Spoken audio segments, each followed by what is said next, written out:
O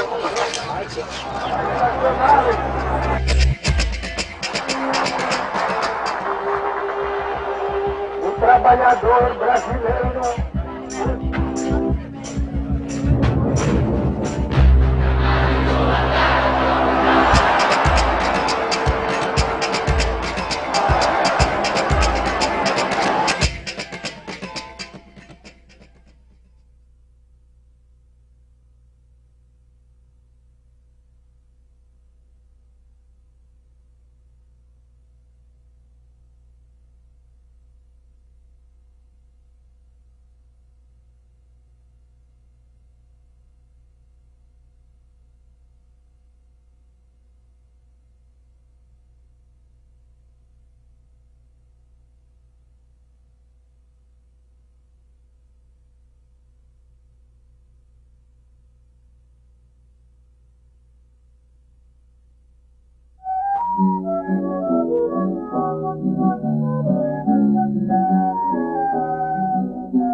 O Governo Provisório da República dos Estados Unidos do Brasil decreta. Artigo 1º. Fica proclamada, provisoriamente e decretada como a forma de governo da nação brasileira a República Federativa. Artigo 2º. As províncias do Brasil, reunidas pelo laço da Federação, ficam constituindo os Estados Unidos do Brasil. A proclamação da República se deveu a duas forças muito diferentes, do ponto de vista social e do ponto de vista ideológico. Uma dessas forças era representada pelos partidos regionais. O principal partido regional era o Partido Republicano Paulista. Essas elites estavam muito mais preocupadas com os seus interesses em cada região. Qual era o sonho, digamos, da elite paulista, para simplificar, ou das grandes elites regionais? Era fazer uma república que fosse pouco centralizada. Quer dizer, em que o poder dos estados se tornasse muito amplo. Já os militares, que foram a outra força que deu origem à república, tinham concepções diferentes dessas elites civis. Era a ideia de uma república centralizada, muitas vezes mais autoritária. Os militares estavam muito mais preocupados com a unidade nacional.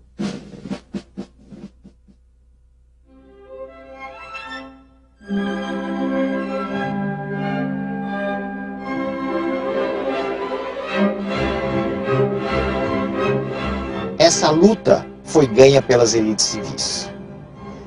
Nos primeiros tempos, os militares predominaram. Basta se pensar nos governos de Deodoro e Floriano.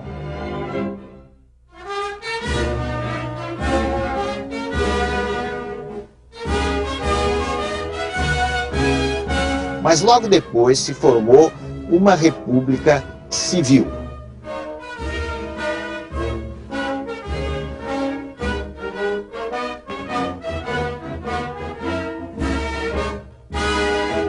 A maior prova de que as elites civis triunfaram é a Constituição Republicana, que foi aprovada em 1891, que era o modelo da República Federativa. Isto é, o Brasil ficava dividido em vários estados e reunido numa federação desses estados.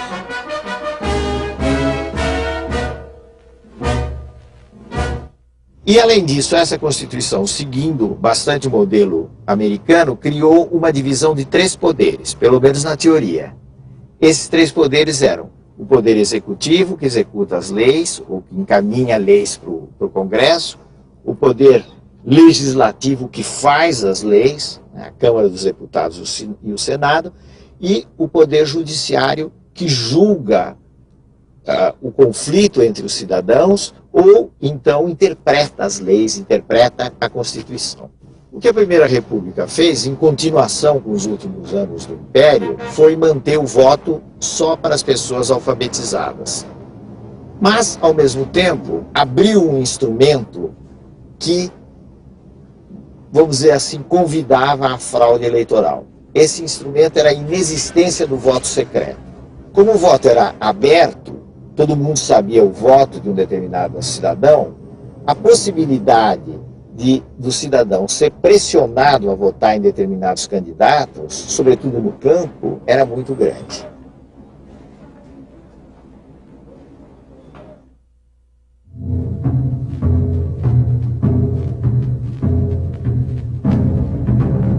O Brasil do século XIX, fim do século XIX, não era muito diferente do Brasil de hoje em termos geográficos. Só que havia vastas regiões do Brasil que não estavam ainda ocupadas. Elas estavam delimitadas, estavam no mapa, mas não havia uma ocupação real. Caso, por exemplo, até do oeste de São Paulo, que tinha regiões ocupadas por índios, coisa que pouca gente sabe no início do século XX.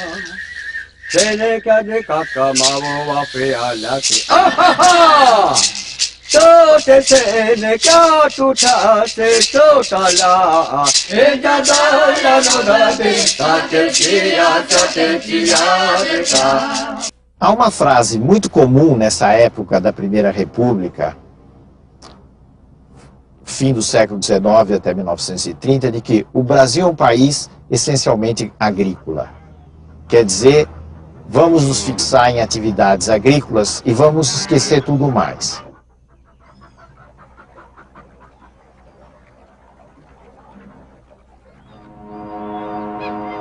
A Primeira República baseou-se numa agricultura destinada à exportação. Todo o eixo, vamos dizer assim, do crescimento econômico estava voltado para a produção de determinados bens que seriam vendidos no exterior. Do ponto de vista da população, da produção, houve um grande impulso da região centro-sul e do sul do país. O centro-sul basicamente por causa do café e o sul por causa da instalação da pequena propriedade, que foi uma coisa muito característica do Paraná, Santa Catarina e parte do Rio Grande do Sul.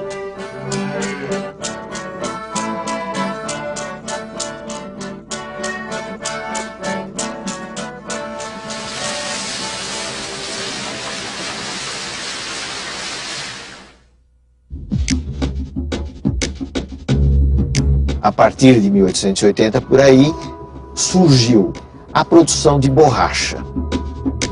A produção de borracha ocorreu principalmente na região da Amazônia e, por algum tempo, trouxe uma grande transformação naquela área. A borracha, até 1910, mais ou menos, foi o segundo produto de exportação brasileira, depois do café, e superou, portanto, o açúcar. A borracha gerou uma riqueza muito grande porque havia uma busca enorme de borracha, primeiro pela entrada da bicicleta, o pneu de bicicleta, pneu de borracha para bicicleta em larga escala, e depois com o surgimento do automóvel.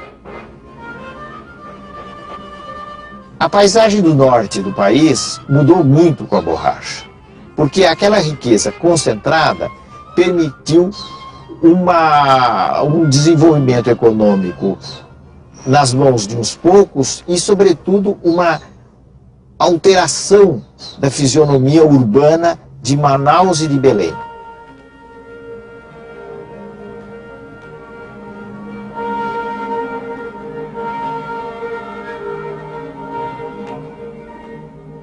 Até que surgiu a grande crise da borracha. A grande crise se deu aí por volta de 1910, quando as plantações inglesas na Ásia, na região da Malásia, começaram a concorrer fortemente com a borracha brasileira.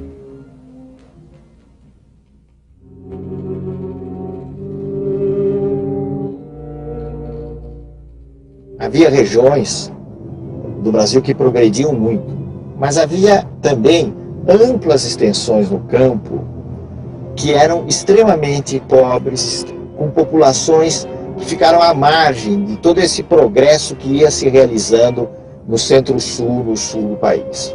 É o caso de alguns estados, ou de quase todos os estados do Nordeste. Essa população que servia de mão de obra para grandes proprietários ou vivia cultivando uma terra muito precariamente, tentou algumas vezes se organizar e também foi objeto de ação de algumas figuras que trataram de organizar essa gente.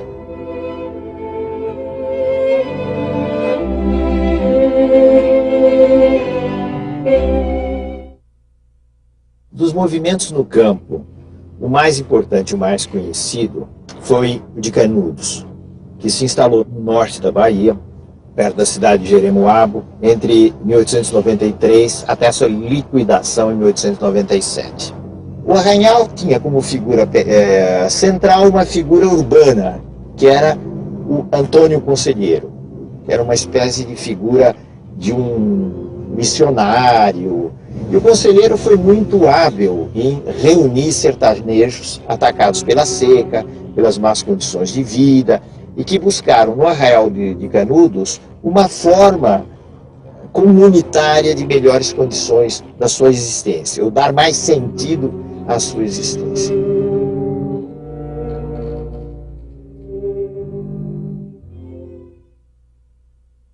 O governo da República, que poderia ter a compreensão desse fenômeno e tratá-lo de uma outra maneira, resolveu liquidá-lo.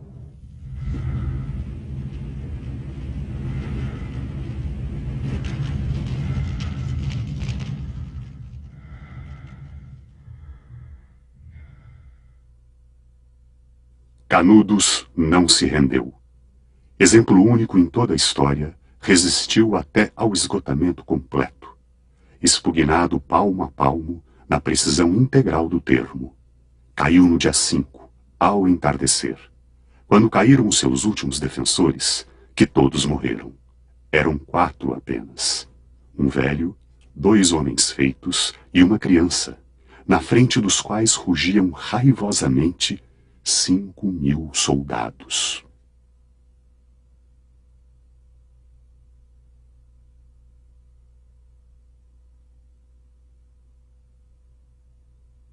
O Rio passou por uma grande transformação urbana.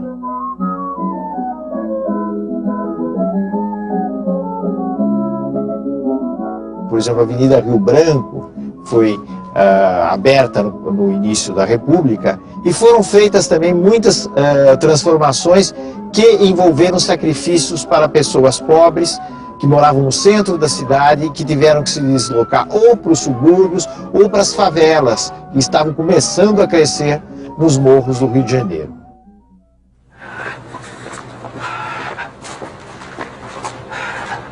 Quem anda pelos morros que cercam a cidade, quem pelustra essa misteriosa e lôbrega zona de casebres e de estalagens em que vive essa gente miserável, é que pode saber o que é a crise terrível de higiene e de moral que a cidade está atravessando.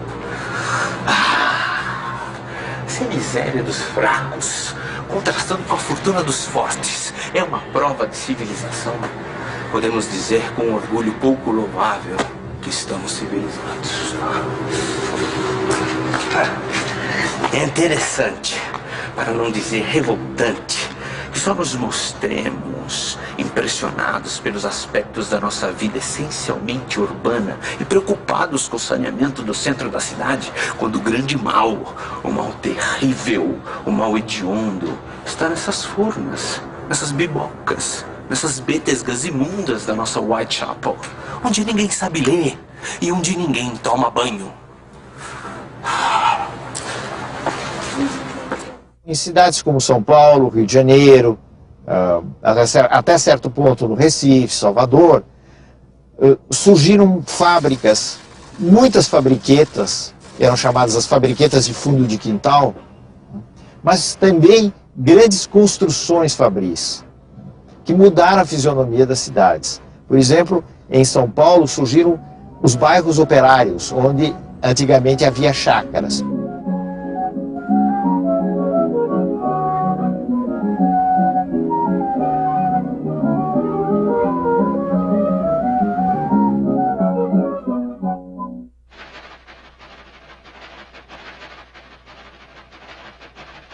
Esse impulso, no caso de São Paulo, foi muito gerado através da própria atividade cafeeira, através do próprio negócio do café.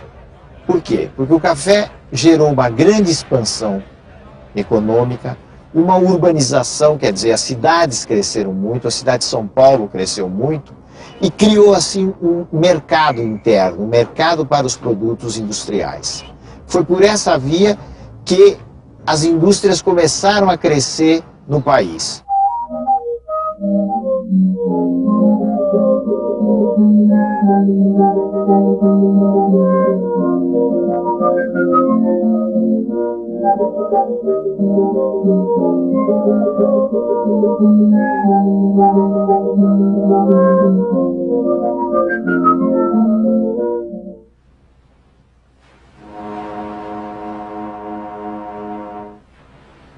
Desde o século XIX, aí por volta de 1870, começou um fenômeno que nós chamamos de imigração em massa para o Brasil.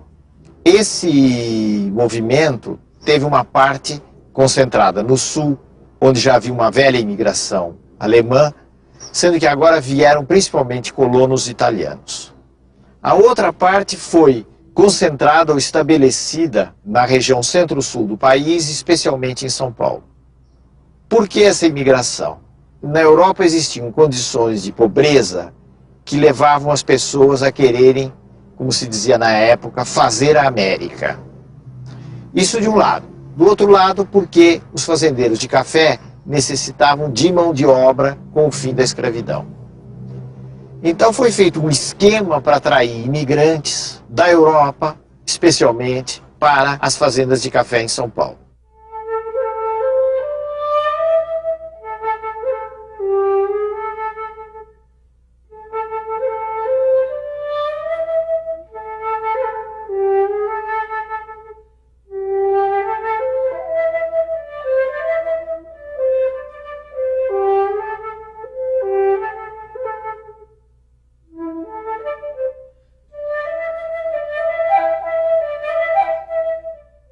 Os imigrantes que vieram para o Brasil em grande número foram os principais responsáveis pela introdução no Brasil de uma série de ideias que a gente genericamente pode chamar de ideias socialistas. Dentre essas ideias, talvez a ideia mais importante, no caso brasileiro, foi a dos anarquistas.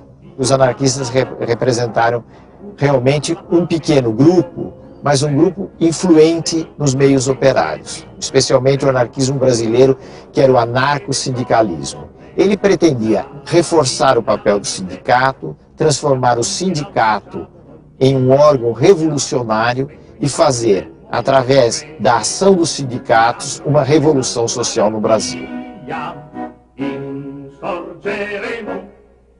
Mas é preciso lembrar que entre essas pretensões e a realidade do país, existia uma distância muito grande. Então, os anarquistas, na realidade, foram defensores de direitos dos trabalhadores. 8 horas de trabalho, igualdade de salário para as mulheres e os homens, coisas desse tipo que eram muito importantes, estavam próximas da realidade e ao mesmo tempo não tinham nada de revolucionários.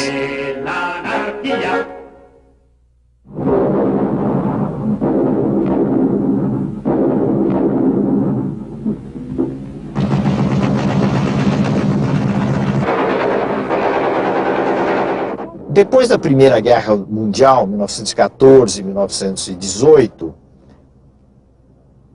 o que aconteceu do ponto de vista das ideologias, das ideias, e no Brasil e também na maioria dos países do mundo, foi um declínio, uma queda da ideologia anarquista. Os anarquistas não trouxeram soluções, ganhos efetivos para os trabalhadores, não conseguiram isso. E, por outro lado, instalou a Revolução Russa em 1917, a chamada Revolução Bolchevique, movimento que era adversário dos anarquistas na medida em que ele dava muita importância a um socialismo de Estado. No Brasil, isso deu origem à formação do Partido Comunista do Brasil em 1922. A organização dos trabalhadores nesse período, 1890 a 1930, foi bastante frágil, mas houve alguns momentos de grande efervescência. Esses momentos se concentraram entre os anos 1917 e 1921, quando, em consequência da carestia, houve greves importantes em São Paulo, no Rio de Janeiro e nos principais portos do Brasil.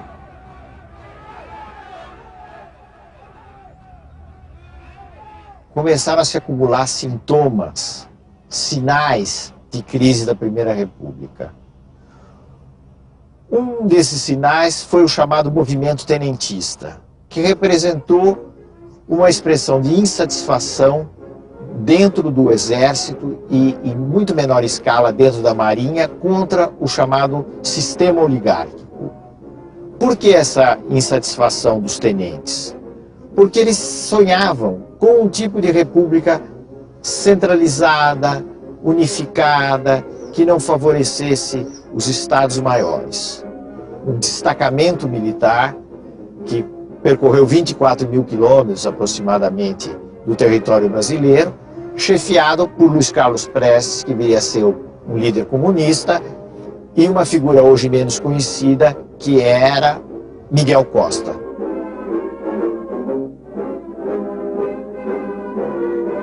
Por volta de 1927, o movimento terminou. Perdeu, de certo modo, o seu caminho. A grande parte dos tenentes se exilaram na Bolívia, na Argentina, outros foram presos. E vamos dizer, o tenentismo ficou mais ou menos entre parênteses.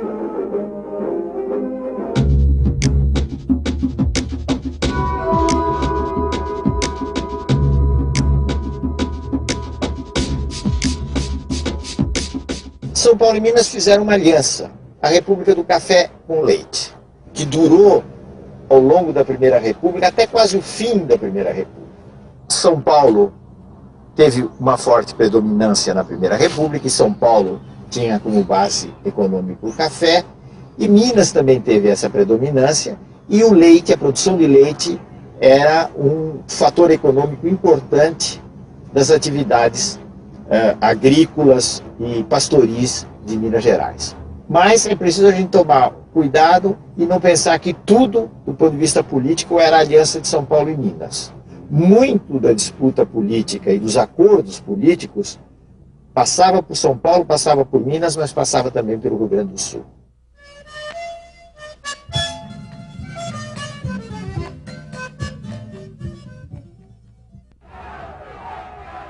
Para as eleições de 1930, aconteceu uma quebra da aliança São Paulo e Minas. Como consequência disso, Minas se aliou ao Rio Grande do Sul e lançou o nome de Getúlio Vargas à presidência da República. A aliança, evidentemente, representava interesses do ponto de vista econômico que não estavam diretamente vinculados com o café. Minas, especialmente o Rio Grande do Sul e outros estados do Nordeste que deram apoio a essa aliança, chamada de Aliança Liberal. A Aliança Liberal perdeu as eleições de 1930. Significa que em 1º de março de 1930, Getúlio foi derrotado.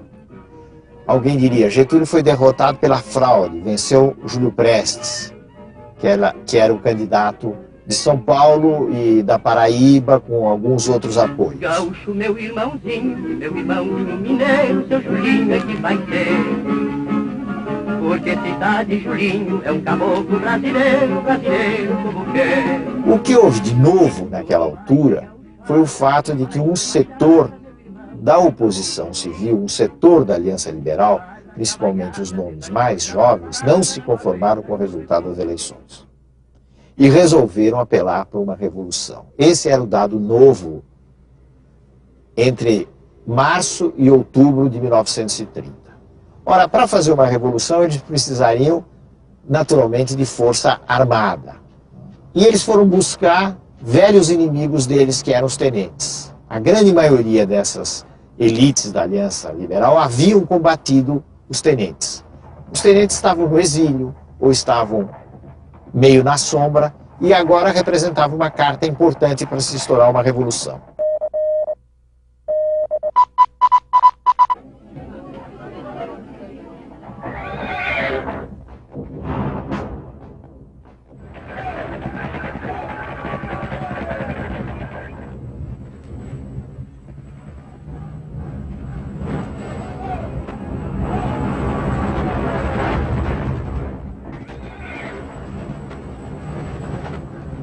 A Revolução triunfou rapidamente no Nordeste, onde ela teve colaboração popular, sob a chefia de Juarez Távora. No Rio Grande do Sul, que era o coração da Revolução, também ela teve êxito e se formou uma coluna do Exército e da Brigada Militar, percorrendo os estados do Sul, saindo do Rio Grande do Sul, atravessando Santa Catarina, Paraná, até chegar à capital da República, tomando o poder na capital da República.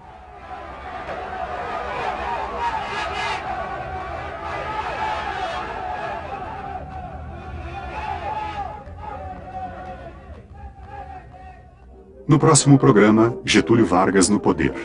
Primeiro, um período transitório. Depois, o Estado Novo, feito para durar. A Segunda Guerra Mundial, seus compromissos e oportunidades para o Brasil. Ao ver o povo desencarnado, sem se pintar mudou de cor. Veja, C-U-T, L-I-O, C-U. Veja, C-U-T, L-I-O, C-U.